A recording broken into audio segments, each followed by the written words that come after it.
အားလုံးပဲမင်္ဂလာပါခင်ဗျာဒါလေးကတော့မင်းတို့တက်သားလေးပေါ်မှာတက်သားကိုပေါ့နော်သဘုထုသလိုမျိုးတော့မဟုတ်လေးစားနဲ့ထွန်းလိုက်တာပါခင်ဗျာဗုဒ္ဓရုပ်ပွားတော်မြတ်ကိုဒါပူဇော်ဖို့ပေါ့နော်ဒါမင်းကအလူလေးလောက်တာပါမင်းဦးစင်တစ်ပါးကိုဒါလူဖို့ပေါ့နော်မင်းလုတ်ပြီးတော့မှဒါလူလိုက်တဲ့ဟာလေးမှာအမတ်တရမတ်တန်လေးတင်ထားလိုက်တာပါလေးစားထွန်းတက်သားရုပ်ပွားတော်လေးဖြစ်ပါတယ်ဒါလေးတွေကအင်းတက်ပွဲတို့ဆိုင်ပွန်ပွဲတို့မှာလက်ဆောင်ပေးရင်လည်းအရန်လေးလဲလာတယ်ပေါ့နော်ကိုယ်အိမ်မှာကိုပူဇော်ရင်လည်းအရန်ကိုတက်ပဲ့ပါတယ်အဆင်ပြေပါတယ်ခင်ဗျာဒါလေးကိုဒါမင်းဦးစန်းနေကိုဒါပေါ့နော်လူဖို့ဒါပူဇော်ဖို့ဒါမင်းရဲ့ကုသိုလ်လေးပါကုသိုလ်လေးကိုမျှဝေတာပါဒီဟာလေးလုပ်ပြီးဒါမျိုးလေးတွေလိုချင်လည်းမင်းတို့ဖမောင်းမိတူကိုမှာလို့ရပါတယ်အရန်ကိုတက်ပဲ့ပါတယ်နောက်ကရွှေအောင်လေးနဲ့ပေါ့နော်ဒါ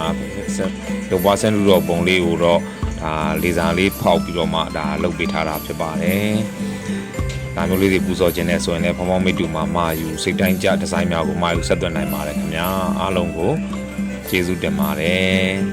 ။မင်းတို့ဖမောင်းမိတူကပုဂ္ဂိုလ်မျိုးမှဖြစ်ပါတယ်။ Viber number 799 682454ကိုဆက်သွယ်ပြီးတော့လည်းမာယူနိုင်ပါတယ်ခင်ဗျာ။ကျေးဇူးတင်ပါတယ်